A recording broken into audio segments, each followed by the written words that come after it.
41주 108문과 109문을 보겠습니다. 10계명 7계명에 관한 겁니다. 7계명 간음하지 말라. 108문 제7계명에서 하나님께서 원하시는 것은 무엇입니까? 답은 모든 부정은 하나님의 저주 아래에 있습니다. 따라서 거룩한 혼인의 관계에 있든지 독신으로 있든지 우리는 어떤 부정이라도 마음으로부터 미워하고 순결하고 단정한 생활을 해야 합니다. 109문 하나님께서는 이 계명에서 간음 또는 그와 같은 부끄러운 죄만을 금하십니까? 답은 우리의 몸과 영혼이 모두 성신의 성전이기 때문에 우리가 몸과 영혼을 순결하고 거룩하게 지키기를 원하십니다. 그렇기에 하나님께서는 모든 부정한 행동이나 몸짓, 말이나 생각이나 욕망, 또한 그리로 유혹하는 모든 것을 금하십니다. 하이델베르크 요리문답은 간음에 대하여 이렇게 답하고 있습니다. 간음하지 말라는 계명에 대해서 순결해야 한다. 단정한 생활을 해야 한다. 또한 그 간음이라고 하는 그 죄뿐만이 아니라 간음에 해당하는 즉 생각이나 마음속으로 품은 것도 간음이다 라고 예수님 말씀하셨으니까 그런 생각이나 행동이나 몸짓이나 또 욕망이나 또한 그리로 유혹하는 모든 것을 하나님 금하셨다 이렇게 설명하고 있습니다. 이 요리문답의 이 핵심은 예수님의 은혜를 받으면 즉 예수님 믿는 사람은 이렇게 살게 된다라는 말씀을 하고 있습니다. 그런데 너무나도 지당한 교리이고 우리가 당연히 마땅히 이렇게 해야 함에도 불구하고 잘 되지 않는 것이 성도의 현실입니다. 그래서 그 안에서 우리가 과연 예수님 믿는 사람이라면 예수님 믿는 것이 무엇인지 이 7계명 간음하지 말아라 라고 하는 이 말씀을 통하여 하나님께서 복음을 어떻게 설명하시는 것인지 이 안에 들어있는 복음이 무엇인지 그걸 살펴보도록 하겠습니다. 간음과 관련하여 말씀을 찾아보면 저는 에스겔 16장이 바로 떠오르던데 여러분도 지금 막 일하시면서 들으시는 분도 계시고 성경책을 펼 수 없는 상황이 다 대부분이시겠지만은 혹시 되시면 에스겔 16장을 펼치셔서 16장 되게 깁니다. 에스겔 16장. 근데 한 장을 저는 다 볼 겁니다. 오늘 에스겔 16장 구약 1168페이지고 에스겔 16장을 한번 보십시오. 또 여호와의 말씀이 내게 임하여 이르시되 인자야 여기서 인자야라는 말은 에스겔이라는 선지자를 부르는 거죠. 에스겔아 부르는 겁니다. 에스겔아 예루살렘으로 그 가증한 일을 알게 하여 이르기를 주 여호와께서 예루살렘에 관하여 이같이 말씀하시되 이렇게 말합니다. 여기서 나오는 예루살렘이라고 하는 것은 이스라엘의 수도잖아요. 예루살렘은 유대인들이고 유대인의 수도이고 하니까 선민의식이란 말이에요. 나 율법 잘 지켰어. 나 하나님 말씀 잘 들었어. 그래서 우리는 구원받은 백성이야 라는 이런 자부심과 선민의식을 가지고 있는데 우리 조선시대로 말하면 나는 양반이야. 나는 저런 쌍놈이 아니야. 나는 백정이 아니야. 이런 자부심. 나는 양반 가문이야. 이런 자부심을 가지고 있는 게 예루살렘이란 말입니다. 그래서 그 예루살렘한테 말하기를 네 근본과 난 땅은 가나안이고 네 아버지는 아모리 사람이고 네 어머니는 헷 사람이야. 이렇게 말을 하래요. 그러니까 예루살렘아 니는 네가 지금 나 하나님의 아들이라고 네가 자처하고 있는데 내가 얘기해 줄게. 네 출생의 비밀을 얘기해 줄게. 네 내 아들 아니야. 내가 옛날에 너 주워서 키웠어. 이렇게 지금 하나님께서 말씀하시는 겁니다. 자기가 하나님의 아들이라고 나는 장자됨에 아주 확실하다고 이렇게 자부하는 사람한테 아니야 니 내 아들 아니야 내가 너 주워왔어 이렇게 말하면서 니 원래 생부가 누구냐 하면 아모리 사람이고 생모는 헷 사람이다 이렇게 말씀하신 겁니다. 유대인들에게 아모리와 헷은 저주받은 민족이고 이방인이고 아주 개보다도 못하게 취급하는 사람이란 말이에요. 근데 유대인한테 너가 아버지가 이런 사람이야 이렇게 말한 거죠. 그러니까 너 그 아버지는 기둥서방이고 너네 엄마는 창녀야 라는 말씀을 하시는 겁니다. 이거보다도 더 마치 10원짜리 욕 같은 말씀을 지금 하시는 거예요. 너 그런 인간이야. 나한테 하시는 말씀이죠. 우리한테 하시는 말씀이죠. 그러니까 이 모든 말씀 무슨 뜻이냐면 간음하지 말아라 라고 명령하셨는데 그 말은 네가 간음을 안 할 수 있어. 너 정신 똑바로 차리고 마음을 바르게 먹고 똑바로 살면 건전하게 살 수 있어. 이 말씀을 하시는 게 아니고 너는 간음 그 자체야 라는 말씀을 지금 하시는 겁니다. 4절에 네가 난 것을 말하건대 네가 날 때에 네 배꼽줄을 자르지 아니하였고 너를 물로 씻어 정결하게 하지 아니하였고 네가 너에게 소금을 뿌리지 아니하였고 너를 강보로 싸지도 아니하였나니. 그러니까 그런 남자와 그런 창녀에게서 애가 하나 태어났는데 딸아이가 태어났는데 그 생부 생모가 갖다 버렸다는 말이죠. 탯줄도 떼지 않고 소금 뿌리지도 않고 소독도 해주지 않고 씻겨주지도 않고 강보로 싸지도 않고 그냥 그 여자애기 갓난애기를 길에 버린 거예요. 5절에 아무도 너를 돌보아 이 중에 한 가지라도 네게 행하여 너를 불쌍히 여긴 자가 없었으므로 네가 나던 날에 네 몸이 천하게 여겨져 네가 들에 버려졌느니라. 내가 네 곁으로 지나갈 때에 네가 피투성이가 되어 발짓하는 것을 보고 네게 이르기를 너는 피투성이라도 살아있으라. 다시 이르기를 너는 피투성이라도 살아있으라 라고 하셨답니다. 즉 나는 길가에 버려져서 곧 죽을 수밖에 없는 그런 여자 갓난애기였는데 탯줄도 안 떼고 버려져 있었는데 얼마나 피투성이었겠어요. 그냥 핏덩어리 그 자체잖아요. 그게 그냥 꼬물꼬물 발짓하면서 막 꼬물꼬물하고 있지 않았겠어요 우리가. 그런데 하나님께서 그 곁을 지나가시다가 불쌍해서 세상에 어떤 행인이 지나가다가 길에 누가 갓난애기 버린 거를 누가 발견을 한 거죠. 그래서 그 행인이 하나님이시라는 거예요. 하나님께서 불쌍해서 너는 핏덩어리지만 살아있어라. 너는 피투성이라도 살아있어라. 라고 이렇게 말씀하셨어요. 그래서 살아있어라 라는 이 말씀이 살아라 라는 뜻이지 않습니까? 이게 창조이며 재창조, 창조에 해당하는 그 말씀이죠. 살아라, 빛이 있어라, 생명이 있어라, 흙으로 사람을 빚으시고 그 코에 생기를 불어넣으시며 살아라 라고 하신 거. 이게 창조, 우리가 피조물이구나. 내가 나를 만들지 않았구나. 그러니까 내가 나를 만든 게 아니구나. 내가 스스로 걸어 다닐 수 있는 존재가 아니구나. 왜냐하면 지금 신생한데 아무것도 못하는 존재잖아요. 내 탯줄을 내가 못 자르는구나. 내 앞가림 내가 못하는구나. 이걸 지금 말씀하시는 거예요. 그래서 남이 누군가가 해줘야 된다는 말입니다. 그 남이 누구냐 하면 예수님이시라는 말씀이죠. 하나님이시라는 말씀이고요. 하나님이 창조주이신데 너를 불쌍히 여긴 거야. 불쌍히 여긴 것을 보고 구원이라 그래. 그걸 생명이라 그러고 그걸 창조라고 해. 하나님께서 우리를 불쌍히 여기셨다는 말입니다. 그래서 피투성이라도 살아있으라라고 하면서 그걸 거두어서 키운 거죠. 7절에 내가 너를 들의 풀같이 많게 하였더니 네가 크게 자라고 심히 아름다우며 유방이 뚜렷하고 네 머리털이 자랐으나 네가 여전히 벌거벗은 알몸이더라. 유방이 뚜렷하고 머리털이 자랐다라는 표현은 지금 여자아이라고 했지 않습니까? 이거는 성적인 표현이죠.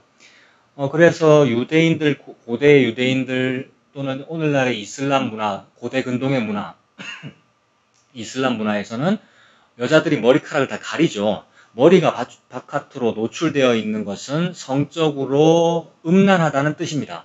그래서 어떤 지금 머리털이 보인다, 유방이 크게 자랐다라 이런 표현 자체가 벌써 우리의 간음을 드러내시는 말씀이에요. 게다가 벌거벗은 알몸이라고 하잖아요. 그러니까 우리가 원래 알몸이잖아요. 그러니까 아무도 이걸 가려줄 수가 없잖아요. 스스로 내가 내 수치를 가려보겠다고 한 일이 무화과나무 이파리 옷으로 가리는 것이고 바벨탑 잘 지어서 가려보려고 하는 것이고 편벽한 집에 살아가지고 나의 의식주를 확장하여서 멋져 보이려고 하는 것이고 성전을 지을 때에도 그 성전이 하나님을 위한 전이 아니라 나의 이름 드러내려고 나의 종교 세력을 좀 드러내려고 짓는 그런 것들이니까 그 모든 일들이 다 무화과나무 이파리더라는 거죠. 내 알몸 내가 한번 가려보겠다고 사는 거예요. 그러나 아무리 가려봤자 그것은 옷이 되지 못한다. 거미가 아무리 거미줄을 짜봤자 그 거미줄로는 옷감을 만들지 못하는 거죠. 거미줄을 가지고는. 옷이 되지 못한다라는 거죠. 그게 나의 알몸의 모습입니다. 8절에 내가 네 곁으로 지나며 보니 네 때가 사랑을 할 만한 때라. 하나님이 우리 사랑했대요. 너무 이뻐 보였대요. 우리를 사랑해 주셨어요. 사랑을 할 만한 때라. 내 옷으로 너를 덮어. 이게 복음이며 은혜잖아요. 나는 엉뚱한 것으로 가리고 싶어하는 게 난데 그런 나에게 하나님께서 하나님 옷으로 너를 덮어. 이게 창세기에 나오는 거죠. 우리는 무화과 이파리 옷으로 덮는데 하나님은 가죽옷을 지어 입히시니라. 그 가죽옷이 바로 예수 그리스도입니다. 예수님께서 죽으셔서 내 옷이 되어 주신 겁니다. 그래서 가죽옷을 지어 입히시니라 라는 말은 예수님께서 십자가에 죽으셔서 우리가 하나님의 백성이 되었다. 우리가 하나님의 거할 처소가 되었다 라는 뜻이죠. 그래서 내가 내 옷으로 너를 덮어 벌거벗은 것을 가리고 너에게 맹세하고 언약하여 너를 내게 속하게 하였느니라. 이게 하나님의 맹세이며 언약이죠. 이 하나님의 맹세이며 이 언약이 하나님의 언약이며 하나님의 열심이죠. 이 언약만, 하나님께서 하신 이 언약만 반드시 이루어지기에 나머지 언약은 안 이루어져요. 나머지 언약이라고 하는 건 뭐냐면 하나님 제가 40일 동안 금식 기도하고 1000일 동안 새벽 기도를 열심히 하겠습니다 라고 하는 이런 언약은 안 이루어진다고요.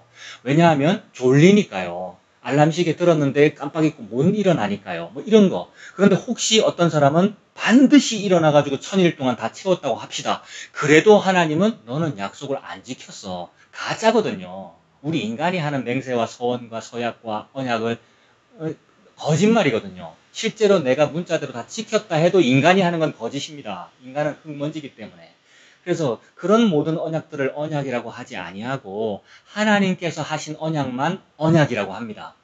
그래서 성경책에 나오는 하나님의 언약도 여러 가지로 나타나기 때문에 여러 개다라고 할 수도 있고 모든 인간들이 소원맹세를 하기 때문에 언약들이 여러 가지죠. 그러나 그 모든 언약들이 여러 가지이니까 여러 개니까 복수로 언약들이라 해야 되는데 하나님은 복수로 언약들이라 하지 아니하고 단수로 언약이라고 합니다. 이게 갈라디아 3장 16절에 나오는데 거기는 어떻게 되어 있느냐 하면 아들을 많이 준다고 아브라함에게 언약했지 않습니까?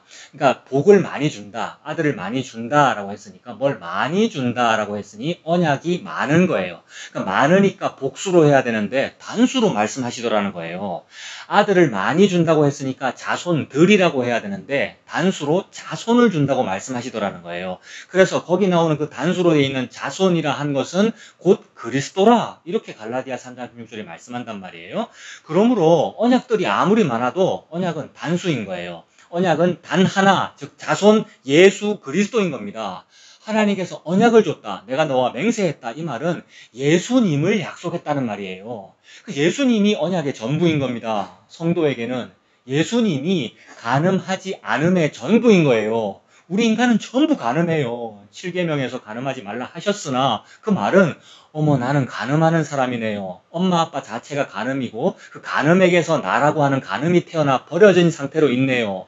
이걸 지금 보여주는 거예요. 그래서 유일한 언약, 즉 유일한 하나님의 말씀, 유일한 간음하지 않음은 예수 그리스도다라고 지금 말씀하고 계시는 겁니다. 이 어린애한테.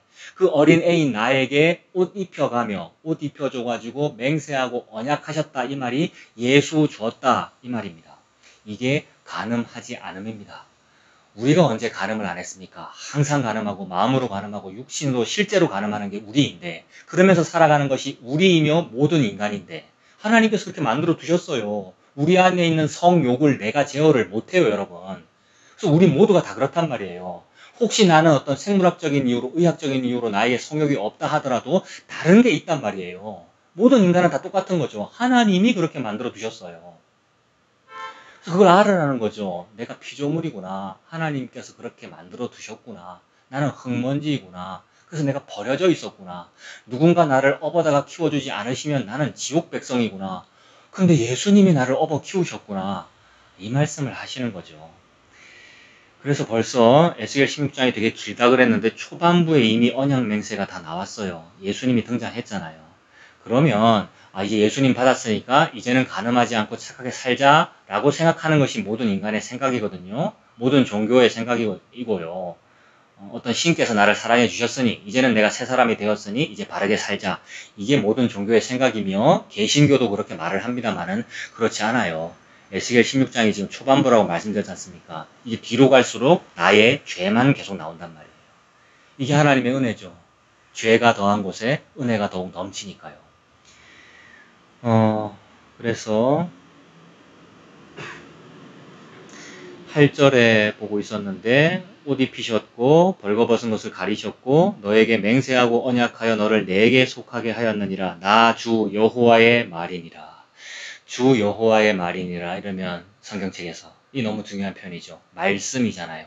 이 말씀이 육신이 되어 우리 가운데 거하신 분이 예수님이시잖아요. 그러니까 예수님 줬다는 말이죠. 이 말씀이.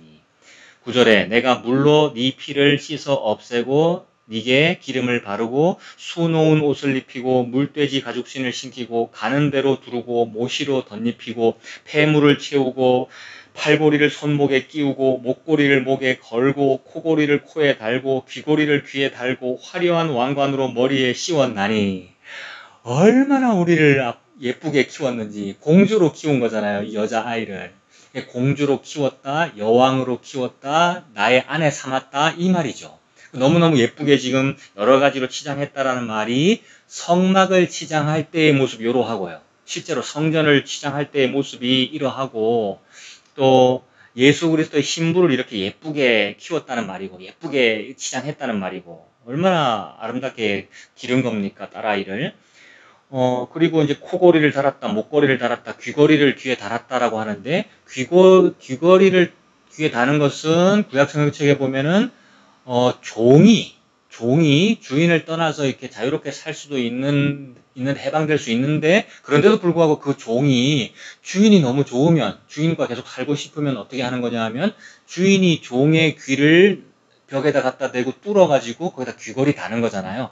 이 말은, 사랑의 관계 때문에 너무 주인이 좋아서 주인도 이 종을 사랑하고 아껴서 함께 살기 위하여 이 종이 영원히 주인에게 속했다라는 뜻으로 귀걸이를 하는 거잖아요.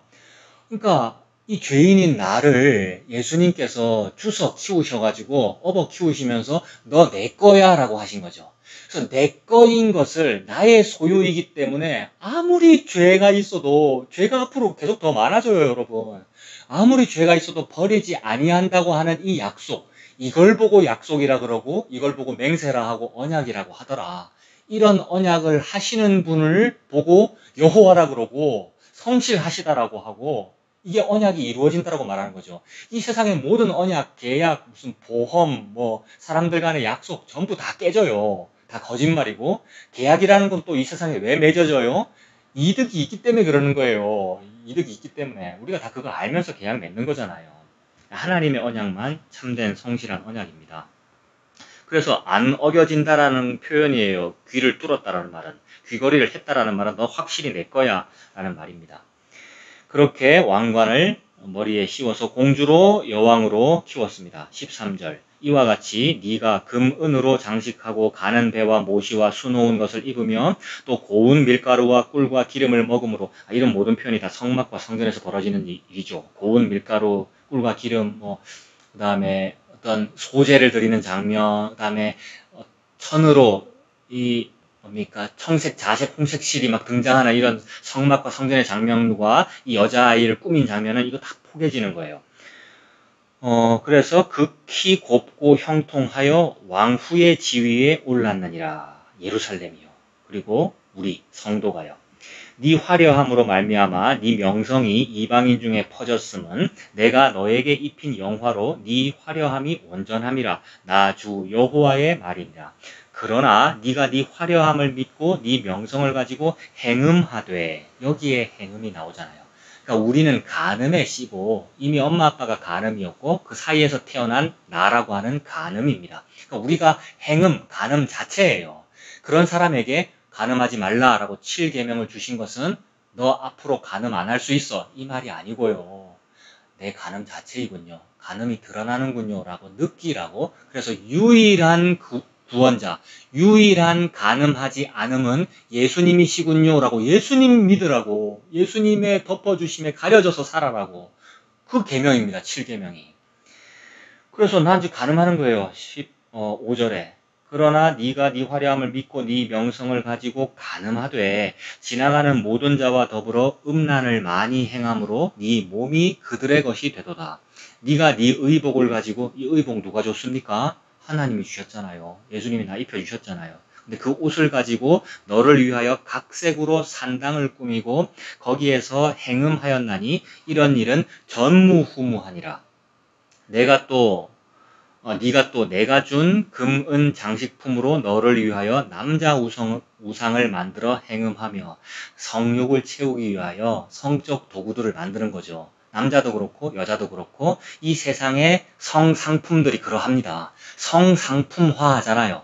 여성을 성상품화하고 남성의 육체를 성상품화해 있잖아요. 이미 CF들이 그러하고요.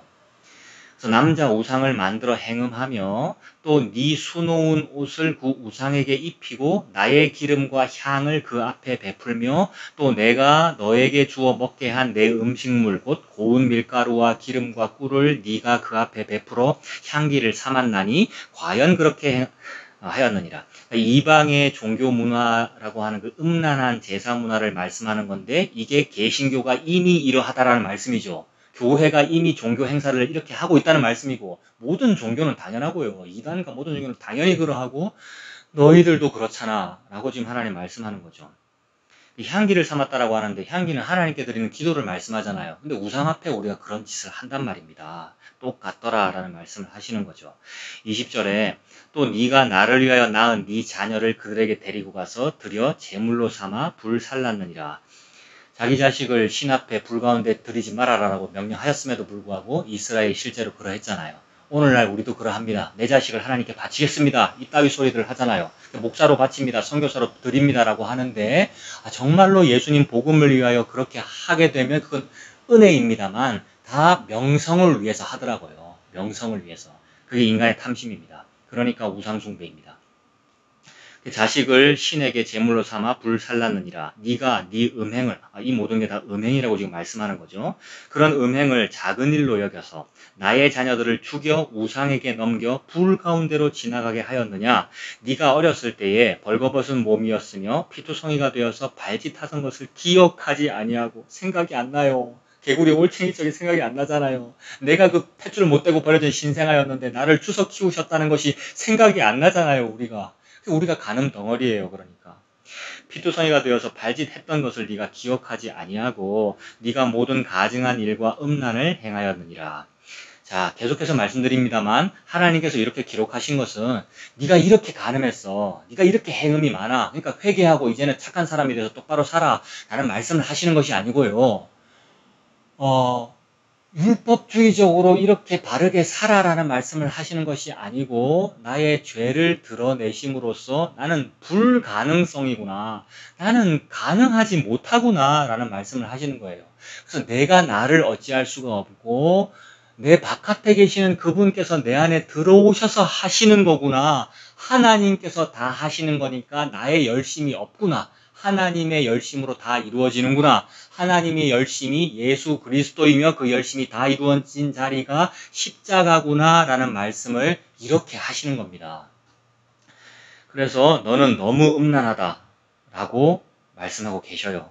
23절 주 여호와의 말씀이니라. 너는 화 있을진저 화 있을진저 네가 모든 악을 행한 후에 너를 위하여 누각을 건축하며 우리가 교회당을 건축하는 일의 대부분이 이런 일입니다. 성전이다 성전이다라고 하면서 우리의 돈을 모아 사람의 열심으로 하는 일이 음란 행위를 하려고 누각을 건축한 거란 말이에요. 교회당을 지었다고 하면서. 그래서 이것이 성전이다 이것이 성전이다 하는 거짓말을 믿지 말라라고 말씀하시잖아요. 네가 너를 위하여 누각을 건축하며 모든 거리에 높은 대를 쌓았도다. 네가 높은 대를 모든 길 어귀에 쌓고 네 아름다움을 가증하게 하여 모든 지나가는 자에게 다리를 벌려 심히 음행하고 19금의 단어들을 가지고 적나라하게 표현하시는 거예요. 나의 간음을 네가 지나가는 모든 남자에게 다리를 벌려서 심히 음행하고 하체가 큰 네 이웃나라 애굽 사람과도 음행했다. 애굽 좋아했잖아요. 애굽이라고 하는 것은 말과 병거와 강력한 국력을 상징하는 거잖아요. 종교적으로도 강력해지고 싶다. 우리 교회 더 커졌으면 좋겠습니다. 우리 개신교가 하나님 나라 확장하는 어떤 도구가 되게 하여 주시옵소서. 우리 교회가, 우리 나라가 이따위 소리를 하잖아요. 그게 미국과 한패가 되어 큰 나라를 만들고 싶다. 그게 지금 복음을 위해서 그러는 게 아니고 말로는 복음이다, 기독교다 이렇게 합니다만은 애굽 되고 싶다는 말이고 바벨탑 높게 쌓고 싶다는 말이잖아요. 이게 다리를 벌렸다라는 뜻이고 하체가 큰, 즉 남성 1, 2차 성징이 큰 애굽 사람 네가 좋아했잖아 라는 이 말이죠. 실제로 이스라엘이 애굽에게서 병거 수입하려고 애를 썼고요. 주변 나라의 도움을 받으려고 애를 썼고요. 그게 약소국의 형편이잖아요. 우리나라라고 하고 이 열강에 끼어있는 우리나라의 형편이잖아요. 실제로 외국 선진국의 눈치 안 보고는 못 사는 게 우리 형편 아닙니까? 그러니까 우리의 가늠함이 그러하다라고 드러내시는 거죠. 애굽 사람과도 음행하되 심히 음란히 하여 내 진노를 샀도다. 그러므로 내가 내 손을 네 위에 펴서 네 일용할 양식을 감하고 너를 미워하는 블레셋 여자 곧 네 더러운 행실을 부끄러워하는 자에게 너를 넘겨 임의로 하게 하였거늘. 자, 조금 전에 애굽 좋아했죠? 그 다음에 늘 블레셋을 적대히 했습니다만 마음속에 부러워하는 마음이 있어요. 아, 블레셋은 저런 전투력이 강하네? 아, 저런 강한 전투력 우리도 있었으면 좋겠다. 이런 마음이 다 있죠. 그래서 외국 선진국 막 따라하고 싶고 다 그러잖아요. 그래서 원래는 블레셋을 미워하는데 그 블레셋이 생각하기를 야, 우리는 블레셋인데 저 예루살렘 저거는 우리보다 더 음행하네? 라고 이렇게 생각했다는 거예요. 블레셋이. 그래서 하나님이 그 블레셋을 예루살렘한테 딱 붙여가지고 넘겨버렸다는 거죠. 블레셋이 이스라엘을 늘 괴롭히잖아요. 28절 네가 음욕이 차지 않아서 또 아수르 사람과도 행음하고 그들과 행음하고도 아직도 부족하게 여겨서 장사하는 땅 갈대아에까지 심히 행음하되 아직도 족한 줄을 알지 못하였느니라. 결국 아수르한테 망하고 결국 갈대아한테 망하죠. 갈대아가 바벨론이지 않습니까? 아, 이스라엘의 역사를 지금 설명하시는 거네요. 옛날에는 애굽에 종살이 했고 해방된 이후에 블레셋과 그 주변 나라들이 늘 적으로 옆에 있었고요. 늘 괴롭혔잖아요. 그러고는 결국 722년에 아수르한테 망하고요. 북이스라엘이. 그러고 나서 100몇십 년 뒤에 남유다가 바벨론, 즉 갈대아한테 망하잖아요. 그 순서대로 지금 말씀하십니다. 처음에 애굽, 두 번째 블레셋, 그 다음 아수르, 마지막 갈대아에 너네가 다 잡혀갔다. 이 말씀하시는 거죠. 30절 주 여호와의 말씀이니라 네가 이 모든 일을 행하니 이는 방자한 음녀, 창녀의 행위다. 네 마음이 어찌 그리 약한지. 여러분 여기에 어찌 그리 약한지라고 되어 있어요. 지금 우리를 야단치고 계시는데 야 이 창녀야라고 욕을 하고 계시는데 네 마음이 어찌 그리 악한지라고 해야 되잖아요. 어찌 그리 악한지라고 해야 되는데 여기 말씀에 네 마음이 어찌 그리 약한지라고 되어 있습니다. 우리가 약하다. 우리는 그냥 행음 덩어리이다. 우리는 간음을 좋아한다. 라는 것을 하나님 이미 알고 계셔요. 그러니까 우리가 숨기려 해도 숨겨지지 않아요. 그냥 다 보고 계시는 하나님 앞에 하나님 제 마음이 이래요 라고 고백하는 것밖에는 없어요. 그래서 하나님 제가 참 이래요 라고 맡겨지는 것밖에 없어요. 그게 예수님께서 내 안에 들어와 사시는 거예요. 그래서 예수님께서 내 안에 들어와 사시는 것, 즉 나라고 하는 사람이 예수님의 거처가 된 것, 이게 바로 간음하지 않음입니다. 내가 예수님의 거처가 되었다. 즉 예수님께서 내 안에 들어오셨다. 이 말이 내가 예수님의 아내다 라는 말이잖아요. 예수님의 여자다. 예수님의 신부다 라는 말이잖아요. 그 여자는 음녀입니다. 창녀의 모습이에요. 지금 나타난 대로. 근데 그게 간음하지 않음이에요. 남편이 예수님이기 때문에 남편이 세상에 신랑이 예수님이기 때문에 신랑만 드러난단 말이에요. 여자는 안 드러나요. 여자는 신랑에게 숨는 거예요. 그래서 여자는 죄인인데 그 죄가 하나님 앞에 안 보이는 것처럼 되더라는 거예요. 왜냐하면 예수님 속에 숨었으니까 예수님만 드러나요. 이게 7계명 지킨 거예요. 간음하지 않음이잖아요. 그게. 간음하지 말아라라는 것은 우리가 못 지킵니다. 우리는 행음덩어리, 늘 간음을 하고 있기 때문에. 그러나 예수님께서 십자가에 다 이루셔서 내 안에 들어와 사시고 나와 함께 죽고 나와 함께 사셔서 하나님 보좌 우편의 하늘에 나를, 예수님을 앉히신 거. 예수님 앉으신 게 우리가 예수님 머리 대신 그 교회라고 하는 몸이잖아요. 그게 거룩한 신부야. 간음하지 않음이야. 그게 7계명 지킨 것이야. 이렇게 말씀하시는 겁니다. 그래서 네가 어찌 그리 약한지라고 말씀하셔요. 31절에 네가 누각을 모든 길 어귀에 건축하며 높은 데를 모든 거리에 쌓고도 값을 싫어하니 창기 같지도 아니하도다. 이 무슨 말이냐면 창기 즉 창녀는 값을 좋아해야 되잖아요. 창녀는 화대를 받고 음란 행위를 하는 거잖아요. 근데 우리는 값을 싫어하고 오히려 값을 내고 음란 행위를 하더라는 거예요. 그래서 모든 성도, 뭐 교인이라는 사람이 교회 다니면서 돈을 내고 종교 행위를 하잖아요. 돈을 받고 종교 행위를 하는 게 아니고 다 헌금이라는 이름으로 뭐 돈을 내가면서 여러 가지 항목으로 헌금 봉투의 종류가 무지개 색깔이잖아요. 여러 가지 색깔들로 헌금 봉투들이 마련되어 있잖아요. 그러니까 우리가 값을 싫어해요. 자꾸 값을 내니까 우리가. 화대를 내가 받는 게 아니고 돈을 자꾸 내면서 나의 욕심을 채우기 위한 종교 활동을 하더라는 거예요. 내 욕심을 채우기 위한 활동, 이게 음란행위란 말이에요. 그러니까 창녀 같지가 않죠. 창녀는 돈을 받고 그 짓을 하는데 우리는 돈을 내고 그 짓을 하니까 이게 창기 같지도 아니하도다라는 말씀의 뜻입니다. 32절 그 남편 대신에 다른 남자들과 내통하여 간음하는 아내로다. 사람들은 모든 창기에게 선물 즉 화대를 주거늘 오직 너는 네 모든 정든 자에게 선물을 주며 값을 주어서 사방에서 와서 너와 행음하게 하니. 이게 방금 그 말씀이죠. 네 음란함이 다른 여인과 같지 아니함은 행음하려고 너를 따르는 자가 없음이며 또 네가 값을 받지 아니하고. 그러니까 행음하려고 너를 따르는 자가 없어요. 영업이 잘 안 돼요. 남자들이 나를 안 따라온다고요. 없는데도 불구하고 막 가가지고 다른 외간 남자들과 행음하는 게 우리다. 이 말씀이죠. 네가 값을 받지, 화대를 받지 아니하고 도리어 화대를 주어가며 그런 행동을 하더라. 그런즉 다른 창녀와 같지 아니하니라. 35절 그러므로 너 음녀야 여호와의 말씀을 들어라. 주 여호와께서 이같이 말씀하셨느니라. 네가 네 누추한 것을 다 쏟아내며 더러운 돈인데 내 안에 있는 거 다 더러운 것인데 그 성행이라고 하는 것을 다 바깥으로 다 쏟아내며 내 재물 돈을 막 다 갖다 내가며 쏟아내며 네 정든 자와 행음함으로 벗은 몸을 드러내며 또 가증한 우상을 위하며 네 자녀의 피를 우상에게 드렸은즉 내가 너의 즐거워하는 정든 자와 사랑하던 모든 자와 미워하던 모든 자를 모으되 사방에서 모아 너를 대적하게 할 것이요. 이게 아까 그 애굽이며 블레셋이며 아수르며 갈대아 바벨론이잖아요. 결국 다 그들이 다 와가지고 죽이잖아요. 아수르 바벨론이 와서 다 죽이잖아요. 너를 대적하게 할 것이요. 또 네 벗은 몸을 그 앞에 드러내서 그들이 그것을 다 보게 할 것이며 내가 또 간음하고 사람의 피를 흘리는 여인을 심판함 같이 너를 심판하여 진노의 피와 질투의 피를 너에게 돌리고 내가 또 너를 그들의 손에 넘기리니 그들이 네 누각을 헐며 네 높은 데를 부수며 네 의복을 벗기고 네 장식품을 빼앗고 내 몸을 벌거벗겨 버려두며 무리를 데리고 와서 너를 돌로 치며 칼로 찌르며 불로 네 집들을 사르고 여러 여인의 목전에서 너를 벌할지라. 그래서 우리는 이 모든 벌을 이미 다 받았고 받고 있고 앞으로 받게 될 겁니다. 그래서 이런 벌을 받았어요. 우리가요. 성도는 반드시 이 벌을 받게 됩니다. 사람 막대기와 인생 채찍의 일들이 벌어지게 돼요. 그래서 이런 말 때문에 은근히 무서워하는 마음도 사람 마음속에 있어요. 근데 이게 무슨 뜻인지 우리가 살펴봐야 돼요. 큰일 날 거다라는 얘기예요. 큰 병 걸릴 거라는 얘기고요. 우리 자식들이 큰 사고 당해서 죽을 거라는 얘기예요. 덜컥 겁이 나잖아요. 뭐 어떻게 해야 되지? 일단 그런 생각이 기본적으로 있어야 돼요. 그게 무슨 뜻인지 이제 점점 밝혀질 겁니다. 그래서 너 다 죽는다. 그래. 역사적으로는 아수르한테 다 죽었고 바벨론한테 잡혀갔어요.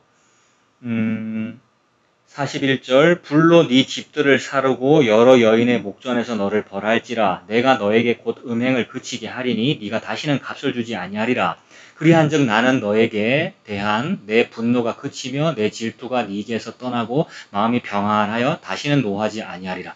야, 하나님이 막 나에게 엄청난 복수를 막 하셔야 되네요. 막 처벌을 하셔야 하나님께서 마음 편안하시고 분노 이제 안 하게 되실 거래요.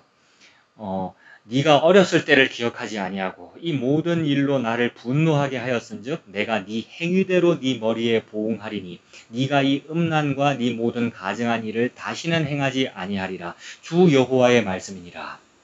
도대체 이게 무슨 일이길래 하나님께서 어마어마한 분노를 다 쏟으셔야 도대체 이 분노 쏟음이 어떤 일이길래 이걸 다 하시고 나서야 하나님은 마음이 풀리시고 그제서야 나는 간음을 안 한 것이 되더래요. 이거 예수님이에요, 여러분. 예수님의 십자가예요, 이 분노가. 결론을 먼저 말씀드리면 이게 예수님의 십자가예요. 이게 있어야 하나님은 마음이 편하고요. 이게 있어야 사람은 간음을 안 하는 것이 돼요. 다시는 간음하지 아니하리라 되어 있잖아요. 다시는 하나님의 마음이 계속해서 평안하리라. 다시는 분노하지 아니하리라. 이렇게 되어 있잖아요. 그 일이 이루어지는 자리는 예수님 십자가예요. 즉 하나님의 너무나도 무서운 분노를 다 쏟은 자리가 예수님 십자가입니다. 그거 성도가 다 겪은 거예요. 우리 성도는 그걸 겪으면서 살아요. 근데 그 일 안 겪으려고 애를 쓰잖아요. 안 겪으려고 교회를 다니는 것이고 안 겪으려고 막 돈을 내고 있는 거잖아요. 우리가 얼마나 엉뚱짓을 하고 있는지. 성도는 다 겪었고 다 겪고 있고 다 겪게 됩니다. 내 몸에 이 매여있는 십자가 어찌 안 겪으리요. 예수님 당하신 그 십자가 어찌 성도에게 없으리요. 그래서 하나님께서 그 예수님 십자가로만 모든 분노를 다 쏟으셨고 그 일로 인하여 성도는 간음하지 않음이 되어요. 44절 보세요. 속담을 말하는 자마다 네게 대하여 속담을 말하기를 어머니가 그러하면 딸도 그러하다 하리라. 너는 그 남편의 자녀를 싫어한 어머니의 딸이요. 엄마가 햇사람, 창녀다라고 아까 했잖아요. 우리 아빠가 기둥서방이고요. 그런 어머니의 딸이요. 너는 그 남편과 자녀를 싫어한 형의 동생이로다. 네 어머니는 햇사람이요. 네 아버지는 아모리 사람이다. 아까와 같은 그 말씀이죠. 그 다음에 형의 동생이다. 그러니까 이 형제도 똑같이 간음하는 그런 사람들이더라는 거죠. 그러니까 우리 주변에 있는 소돔 고모라, 우리 주변에 있는 나라들, 그게 이제 우리의 형제 자매들인데 이스라엘의 주변에 있는 소돔 고모라들이 그렇잖아요. 에돔이 그러하고요. 형제 자매들이며 그게 뭐 엄마 아빠인데 다 간음하는 그런 백성이다. 우리가 일가가 다 그러하다라는 말씀이죠. 46절 네 형은 그 딸들과 함께 네 왼쪽에 거주하는 사마리아고 네 아우는 그 딸들과 함께 네 오른쪽에 거주하는 소돔이다. 그러니까 우리 주변에 있는 사마리아다, 소돔이다, 고모라다 하는 것들. 그러니까 우리 주변에 있는 동성애자들, 우리 주변에 있는 이단, 신천지, 무슨 뭐 불교 뭐 이런 것들을 우리가 다 혐오하잖아요. 저거 틀린 놈들이다, 나쁜 놈들이다 이렇게 하는데 그게 니야, 니랑 일가 친척이야, 너랑 똑같아 이런 말씀을 하는 거죠. 47절 네가 그들의 행위대로만 행하지 아니하며 그 가증한 대로만 행하지 아니하고 그것을 적게 여겨서 네 모든 행위가 그보다 더욱 부패하였도다. 맨날 동성애자들 욕하는데 교회가 더 동성애다라고 말씀하시는 겁니다. 교회가 교회를 사랑하잖아요. 교회가 자기가 자기를 위하여 종교 활동을 하는 거란 말이에요. 말로는 여호와 하나님을 위한다라고 하지만 교회가 자기 자신, 교회가 교회를 사랑하고 그러니까 교회는 예수님의 신부인데 여자가 여자를 사랑하는 거잖아요. 그게 동성애잖아요. 내가 나를 사랑하는 거. 그게 동성애입니다. 그래서 니들이 소돔 고모라보다도 행위가 더욱 부패하였도다. 48절 주 여호와의 말씀이니라 내가 나의 삶을 두고 맹세하노니 네 아우 소돔 곧 그와 그의 딸들은 너와 네 딸들의 행위같이 행하지 아니하였느니라. 네 아우 소돔의 죄악은 이러하니라. 그와 그의 딸들에게 교만함과 음식물의 풍족함과 태평함이 있음이며 또 그가 가난하고 궁핍한 자를 도와주지 아니하며 거만하여 가증한 일을 내 앞에서 행하였음이라. 그러므로 내가 보고 곧 그들을 없이 하였느니라. 근데 그런 소돔보다도 니는 더하다라는 말씀이죠. 사마리아는 네 죄의 절반도 범하지 아니하였느니라. 네가 그들보다 가증한 일을 심히 행하였으므로 네 모든 가증한 행위로 네 형과 아우를 의롭게 하였느니라. 오늘날 개신교가 신천지를 의롭게 했다. 오늘날 기독교인이 불교인을 의롭게 했다. 동성애자들을 의롭게 했다라는 말이잖아요. 우리가 워낙 부패해가지고 상대적으로 저들이 더 착해 보인다는 말이잖아요. 52절에 네가 네 형과 아우를 유리하게 판단하였은즉 너도 네 수치를 담당할지니라. 네가 그들보다 더욱 가증한 죄를 범함으로 그들이 너보다 의롭게 되었나니 네가 네 형과 아우를 의롭게 하였은즉 너는 놀라며 네 수치를 담당할지니라. 내가 그들의 사로잡힘 곧 소돔과 그의 딸들의 사로잡힘과 사마리아와 그의 딸들의 사로잡힘과 그들 중에 너의 사로잡힌 자의 사로잡힘을 풀어주어 네가 네 수욕을 담당하고 네가 행한 모든 일로 말미암아 부끄럽게 하리니. 성도는 이렇게 부끄러워지는 게 은혜입니다. 하나님이 우리를 부끄럽게 하실 거래요. 부끄럽게 하리니 이는 네가 그들에게 위로가 됨이라. 네 아우 소돔과 그의 딸들이 옛 지위를 회복할 것이요 사마리아와 그의 딸들도 그의 옛 지위를 회복할 것이며 너와 네 딸들도 너희 옛 지위를 회복할 것이니라. 그래서 내가 나의 부끄러움을 알고 내가 죄인이구나. 내가 남보다 훨씬 못하구나 라는 것을 알 때 이게 회개잖아요. 회개는 곧 예수님 믿는 거거든요. 그래서 예수님 믿으면 그 복음이 전파되는 거예요. 그 예수님 믿으면 어머 저 동성애자도 천국 가네 저거 예수 믿어가지고 이런 말이 터져 나와요. 그래서 동성애자가 예수 믿어서 천국 가면 그 동성애자가 회복되는 거잖아요. 지위가 회복되는 거예요. 그래서 주변 나라들의 옛 지위가 회복될 것이며 너도 옛 지위가 회복되지 이렇게 말씀했잖아요. 그래서 우리에게 원래 주시고자 하셨던 그 지위라고 하는 것은 예수님의 신부됨이란 말이에요. 그래서 내가 미워하던 그놈들도 세상에 저것도 예수 믿고 천국 가네 이게 느껴지고요. 세상에 나도 내 같은 자도 나 천국 못 가는 사람인데 내 같은 자도 옛 지위가 회복되네요. 이 말씀이네요. 너와 네 딸들도 너희 옛 지위를 회복할 것이니라. 세상에. 56절 네가 교만하던 때에 네 아우 소돔을 네 입으로 말하지도 아니하였나니 동성애자들은 우리가 입에 담지도 않았어요. 너무 더러워서. 이단 신천지는 우리가 언급도 안 했어요. 저거 이단이라고 막 너무 더럽다고. 근데 그들도 회개하고 예수 믿으면 구원 얻는단 말이에요. 그게 우리보다 낫다 이 말입니다. 그래서 우리가 얼마나 교만했던지 그들을 네 입에 담지도 아니하였나니 곧 네 악이 드러나기 전이며 아람의 딸들이 너를 능욕하기 전이며 너의 사방에 둘러있는 블레셋의 딸들이 너를 멸시하기 전이니라. 네 음란과 네 가증한 일을 네가 담당하였느니라. 나 여호와의 말이니라. 그러니까 우리가 낭패와 실망 당하기 전에는 그러기 전에는 교만했다 이 말입니다. 근데 낭패와 실망 당한 후에 예수님께 나오는 거잖아요. 이게 은혜예요. 성도는 큰일 당할 거예요. 그러니까 고난이 있을 거란 말이에요. 낭패와 실망 당함이 은혜인 거예요. 그 은혜 때문에 내가 예수님 안에 된 거예요, 여러분. 낭패와 실망이에요. 그게 질병이고요. 그게 고통이고요. 집안에 큰 어려움이 생기는 거예요. 그게 하나님의 은혜예요. 그것 때문에 예수님 십자가 앞에 끌려 나오게 되었어요. 부끄러움이 드러나게 됐어요. 근데 세상에 그 여자랑 결혼을 하시네요, 예수님이. 이게 예수님의 아내 된 거예요. 예수님의 아내는 이 아내의 간음함을 하나님께서 보지 않으셔요. 신랑만 봐요. 신랑 보니까 이런 신랑의 아내는 너무 훌륭하겠네. 이렇게 보는 거예요. 신랑에게 가려지는 거예요. 예수님 믿는 거죠, 그게.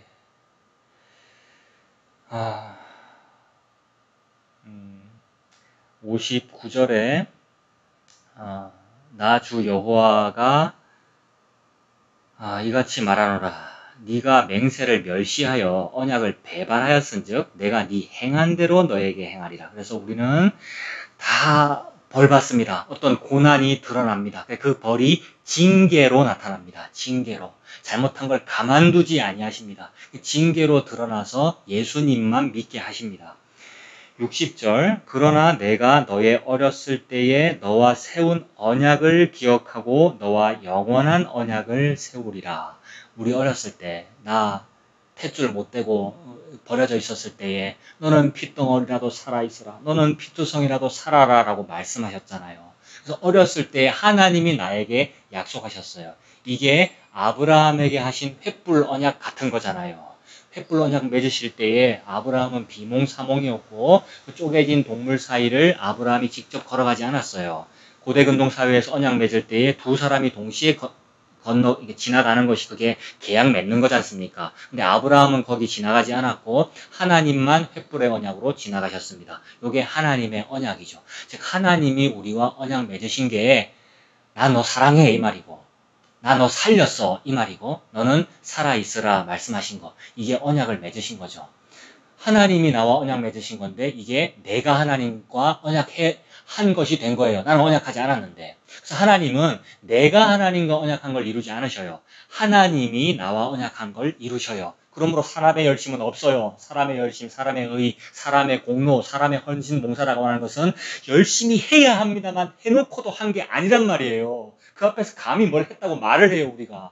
어찌 감히 나의 공로와 나의 헌신과 헌자 들어가는 헌금과 모든 헌신 봉사를 어찌 감히 사람 앞에 말하며 어찌 감히 하나님 앞에 말을 하냐고요. 어디 감히 마음속에서 그게 떠오르냐고요. 근데 떠오른단 말입니다. 우리가 해놓고. 그게 바로 신부의 모습이죠. 간음 계속하고 있는 이 신부의 모습이잖아요. 그러니까 예수 믿고 살잖아요. 그러니까 예수님 말고는 없잖아요. 그러니까 그래서 그 마음속에 떠오르면 떠오를수록 자꾸 들어가 숨는 겁니다. 신랑에게 어머 여보 남편 여보 신랑 나 숨겨줘요 라고 발치 이불에 쏙 들어가는 거죠. 그러고 사는 겁니다. 교회는. 이게 성도죠. 그래서 언약이 나오는 거예요. 내가 맺은 언약이 아니고요. 하나님께서 나와 맺으신 언약이래요. 그래서 너와 영원한 언약을 세우리라. 61절 네가 네 형과 아우를 접대할 때에, 즉 내가 욕했던 신천지 이단, 욕했던 무슨 동성애자, 저것들 퀴어 축제한다 이렇게 욕했던 그것들을 보면서 어머나 예수님 안에서는 아무것도 아니네요. 예수님께서 그들을 덮으시네요. 물론 그들에게 하나님 은혜 주셔야 그게 됩니다. 그래서 어머나 은혜로 덮으시네요. 나는 원래 못 덮일 존재인데 나 같은 사람도 덮이네요. 요게 그들을 접대하는 거예요. 우리가 맨날 우리가 욕하잖아요. 다른 놈들을 나쁜 놈들이라고. 아니에요. 하나님의 은혜 안에 다 덮이는 거예요. 그래서 교회는 한 몸이에요. 세상에 저것들도 교회는 이렇게 돼요. 여러분 희한하게도. 그래서 그게 접대하는 거예요. 네가 네 형과 아우, 즉 소돔 고모라 사마리아 같은 것들을 네가 접대해. 이건 무슨 바른 생활 살아라 이 말이 아니고 접대할 때에 네 행위를 기억하고 부끄러워할 것이다. 내가 그들을 너에게 딸로 주려니와 네 언약으로 말미암음이 아니니라. 세상에. 그러니까 그들과 우리가 한 가족이 된다 이 말이 교회로 하나가 된다는 말이잖아요. 예수님 안에서는 통일이에요. 교회는 통일이고 예수님 안에서 그래요. 무슨 에큐메니컬이니 종교 간의 화합이니 이 얘기 아니에요. 감히 종교다원주의 그 얘기 아니라고요. 예수님 안에서의 하나를 말해요. 하나님께서 은혜 주시면 이게 돼요. 그래서 내가 네 부끄러움을 다 드러내고 그래서 너를 회개하게 하여서 그제서야 그들을 너에게 딸로 주리라. 그러니까 한 가족이 되리라. 이 교회 말하는 거예요. 그래서 이렇게 할 건데 그렇게 회복시킬 건데 이것은 네 언약으로 말미암음이 아니니라. 내가 너에게 내 언약을 세워서 하는 거야. 이렇게 말씀하세요. 네 언약으로 말미암음이 아니니라. 62절 내가 너에게 내 언약을 세워 내가 여호와인 줄을 너에게 알게 하리니 이는 내가 네 모든 행한 일을 용서한 후에, 용서는 예수님 십자가입니다. 용서한 후에 네가 기억하고 놀라고 부끄러워서 다시는 입을 열지 못하게 하려 함이니라. 주 여호와의 말씀이니라. 성도는 놀라고 기억하고 부끄러워서 어머나 내가 올챙이였네. 나 탯줄 못대고 버려져 있는 그 여자아이였네. 나의 태어남이 이러하네. 나의 간음함이 이러하네 라고 예수님 십자가 앞에 다 드러난 바람에 기억하고 놀라고 부끄러워서 다시는 혀를 함부로 놀리지 못한단 말이에요. 우리는요. 어디 감히 내 공로가 생각이 나요. 그런데 물론 생각이 나죠. 그때 그래서 발치 이불에 덮이는 거잖아요. 이게 다시는 입을 함부로 놀리지 못하는 상황이란 말이에요. 발치 이불에 덮이는 것이. 그래서 예수님의 발치 이불에 덮이는 것, 루시 보아스의 발치 이불 덮고 들어가는 것, 이것이 간음하지 않음이다. 예수님 믿는 것이 간음하지 아니함이다. 이 은혜로 살아가는 우리가 되기를 바랍니다. 기도하겠습니다. 하나님 아버지 7계명을 주셨는데 간음하지 말아라 말씀하셨는데 말씀을 보면 볼수록 나는 간음만 하는 그런 사람이군요. 에스겔 16장을 읽으니 나는 이토록 행음하는 바로 그 창녀이군요. 바로 그런 사람에게 언약하셨고 옛 언약 주셨고 새 언약을 주셨군요. 이 언약은 내가 약속한 것이 아니라 하나님께서 나와 언약 맺으신 것이군요. 이 하나님의 언약, 하나님의 열심으로만 일을 이루시는군요. 바로 그 일이 예수님 십자가인 줄 믿습니다. 예수님 십자가 때문에 예수님의 발치 이불에 덮이는 것이 바로 간음 아니하는 것이군요. 그 예수님 믿고 사는 우리가 되도록 하나님 인도하여 주시옵소서. 예수님 이름으로 기도합니다. 아멘.